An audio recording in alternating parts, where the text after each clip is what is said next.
Magandang araw po sa lahat and welcome po sa video. My name is Ulysses Lacson. Pag-uusapan po natin about po LiteFinance copy trading. Walkthrough ko po ay sa lahat ng mga steps kung paano to get started with yun na nga LiteFinance copy trading.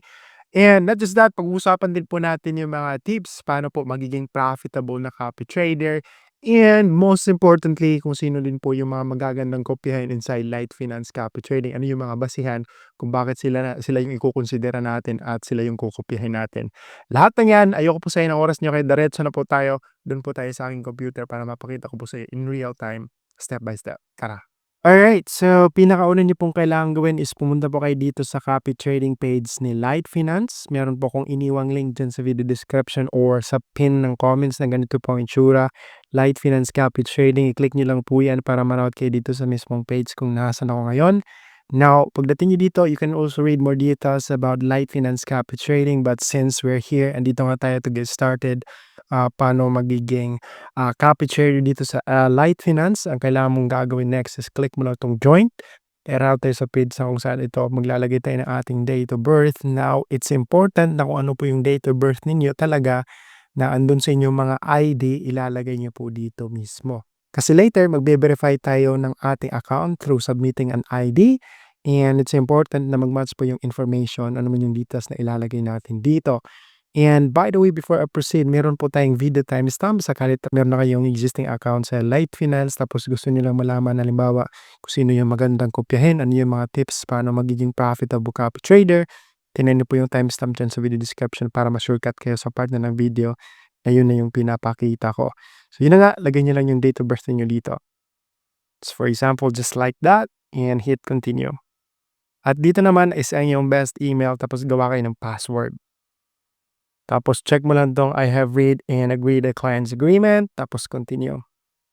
And by the way, wala pong problema kung ano man po yung device ginagamit niyo ngayon. Dito kasi sa akin is Mac. Kung nasa mobile kayo, pareho naman po ng mga processes or yung mga buttons na kailangan i-click. Of course, magkaiba lang yung itsura kasi kung ibang device nga yung gamit niyo, mag-iba yung interface. So, hanapin niyo lang kung ano man yung mga button na kiniklik ko dito. At pagkatapos, magsasend ngayon ang LiteFinance ng verification code na tama nga yung email na ginamit. At punta lang kayo dun sa yung email platform, kunin niyo yung code at i-paste niyo lang dito. Now, for some reason, I've been waiting for almost a minute now. Hindi ko pa natanggap yung code kasi baka si LiteFinance ayaw nila ng business email kagaya nito. So, guys, kasi yung aking email is private email. So, gagawin ko na lang is mag-login na lang ako dun sa isang verified account at ipakita ko sa inyo ano yung itsura ng isang verified account at paano din mag-verify. So, after nyo malagay yung verification code from your email, i-route kayo sa ganitong page. Ito yung pinaka-main dashboard ng ating LiteFinance account. But yun na nga, yung next muna na gagawin natin before we do any transactions or start trading with your newly created LiteFinance account, yung next muna na gagawin natin is i-verify muna natin yung ating account. Now, to do that, hanapin nyo lang yung inyong pangalan. Dito, usually yan sa top right. Tapos click lang, tapos dito ka sa my profile. Prepare mo nga pala yung inyong ID, picture mo, tapos i-save mo sa yung computer o kung ano man yung device ginagamit ninyo. Tapos dito kayo sa verification. So dito ka lang sa profile, my profile, tapos dito ka sa verification. Now, since this account right here is already verified, so I can no longer show you guys the process, but self-explanatory naman po kung paano siya gawin. So dito fill out nila yung details, tapos magsisend nyo ng code to verify your phone number. And then dito, ito na nga yung maglalagay kayo na yung personal details, pangalan, address, tapos mag-submit ka ng iyong ID to confirm your identity. So, ganun lang po, pinakasimple yung magiging verification process. Fill up lang, tapos i-add mo yung file ng yung ID. It's just kagaya na sinabi ko kanina, importante na mag-match po yung details na nilagay ninyo during sign up, tsaka yung inyong ID na gagamitin to submit. So, any ID should work, like IDs from the government, pwede nyo pong gamitin to verify your account. And by the way, your account should be verified within an hour or two, especially if you're signing up during business days. And what you need to do next before kayo, making any deposits to your account, punta mo na kayo dito sa page na to, this one right here. This is on my website. At andito, this is an ultimate copy trading guide na kung saan nga dito yung mga guidelines or yung mga strategies na pwede natin i-apply as a copy trader to minimize the risk at the end of the day, magiging profitable tayo na copy trader. Kasi of course, it's still trading, so it still comes with the risk. Kaya meron tayong mga gagawin to minimize the risk. So, andito nga ano yung copy trading. Ito yung mga key metrics na tinitingnan natin sa isang potential o yung basihan para makonsidera natin magandang kopyahin yung isang master trader o yung tinatawag na strategy provider in other terms. So yun yung mga kukopyahin natin. Una-una is tinitingnan natin yung risk score. Kung tama ba yung kanyang lot sizing, hindi ba siya nag-trade aggressively? Kasi pagka mga ganyan, mataas yung potential nilang profit. But pag nag-loss sila, mataas din yung magiging pwedeng loss. So, yun yung tinatawag na risk score. Usually, nire-rate yan from 1 to 10, which is mamaya pakita ko sa inyo. Pangalawa is drawdown. Ito yung maximum loss na isang trader. So, andito, low risk is below 20% yung kanyang na-loss sa kanyang account bago naka-recover. Pag above 40%, ayan, iwasan na ninyo kasi medyo risky na talaga yan. So, andito lahat nakasaad, pati nga yung strategy, ano yung pwede natin gawin. So, diversify your portfolio. For example, hindi ka lang kukopya ng isa. Sabi dito, mas better if kukopya ka ng at least 3 to 5 na strategy provider o master traders para sakali nag-loss yung isa, mababawi ng isa.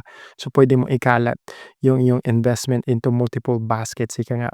Now, after mo itong mabasa, which is ilalagay ko nga pala yung link nito dyan sa video description, pwede ka na mag-proceed at maghanap ka na ng potential na strategy o yung master trader dito sa loob ng LiteFinance Copy Trading na pwedeng kopyahin.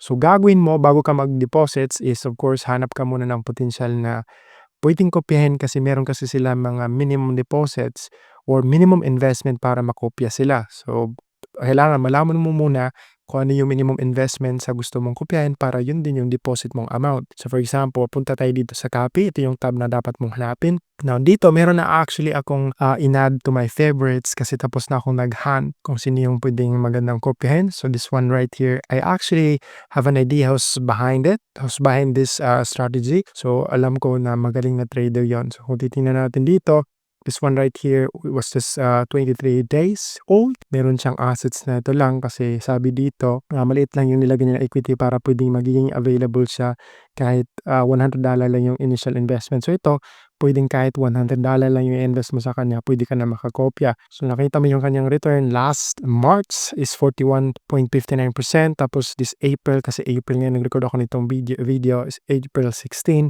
naka 22% na siya. So, potential siya na trader.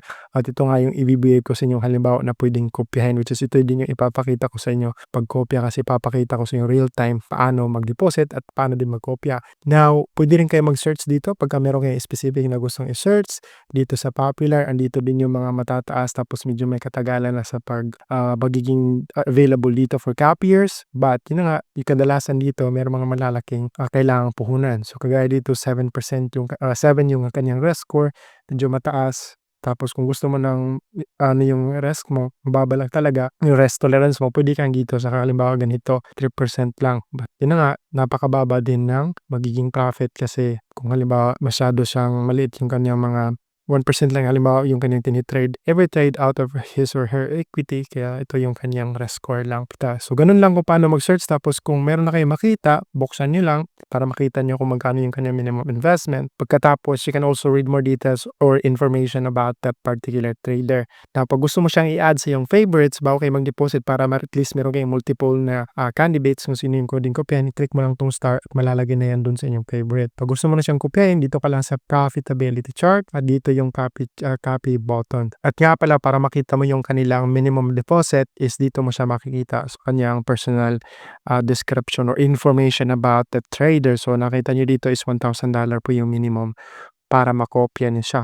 So pag meron kang $1,000, pwede ka dito. 183 days, ito yung kanyang potential na pwedeng kitain out of your money. Now, aside from that, you also have to take note magkano yung babayaran mo or profit share. So itong trader na to, meron siyang commission na 30%. So out of the profits that you make copying this particular strategy provider, mag-share ka ng 30% sa kanya. So for example, nag-profit ka ng 100, sa kanya yung 30%. So yun na nga, add mo lang kung gusto mo i-add sa yung favorites para ma-access mo siya, mas madali mo siya ma-access, click mo lang tong star. At yun na nga, meron na ako ditong potential na strategy na puwedeng kopyahin na $100 lang yung puwedeng puhunan. Tapos ayan, 20% lang yung kanyang hinihinging fees out of the profits na kikitain mo copying this strategy. So yung next na gagawin ko kasi meron na ako dito tapos yun na nga nakita ko na $100 lang yung minimum investment is magde-deposit na ako. So this account right here is a real account, account 'to ng friend ko. So magde-deposit ako para makita niyo real time kung paano magkopya. So punta na ako dito sa finance, tapos deposit ako ng $100. Magkano ba sa peso? 6,000, ayan 101. Pagkatapos click ko lang continue. Ganun lang kung paano mag-deposit. So deposit via bank, if meron kayong cryptocurrencies puwede rin po, available din po dito. So ito gagamitin ko is GCash kaya ito yung pipiliin ko. Confirm, tapos dito ngayon pipiliin ko is e-wallet.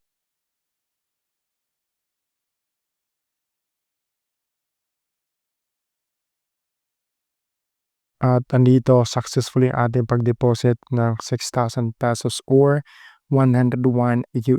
So dapat tama po yung magiging conversion. Tingnan niyo po talaga kung ano yung minimum investment nila tapos convert mo into peso. So next, dahil andito na nga ako sa aking gustong kopyahin, click ko lang tong kanyang profile. Pagkatapos dito ako sa profitability chart. At pagkatapos click ko tong copy. Meron nga palang settings at dito, andito din to sa bio. In proportion to my asset yung settings, but you can also change it to, for example, fixed volume for each trade. So lot size, depende kung magkano yung gusto mo. But sa akin, usually yung sinasuggest is in proportion to my asset. Kasi for example, $100 lang yung ikokopya mo tapos yung sa kanya is $1,000, automatically yung system ng LiteFinance copy trading is mag-a-adjust yan para sa inyo. So ganyan lang, pagkatapos click ko lang tong copy. Yun, successful po yung ating pagkopya. Now, make sure na yung kokopyahin mo is naka-add nga dito sa yung favorites para madali mo siya ma-access. Kasi for example, gusto mong mag-take profit or mag-stop ng copying, dito ka lang ulit sa profitability chart tapos stop siya ng copying. Or if yung assets mo dito is for example, nag 105 na, pwede mo siyang i-edit tapos balik mo lang ulit sa 100 para makuha mo yung $5 at magiging available na siya for withdrawals. And you can also install the mobile app of LiteFinance which is available for both Android and iOS para ma-monitor mo din doon anytime kung saan ka kasi of course mobile pwedeng kung kahit saan. So ganun lang kasimple at if you still have questions, please do let me know in the comment section below. Maraming salamat sa panonood and good luck!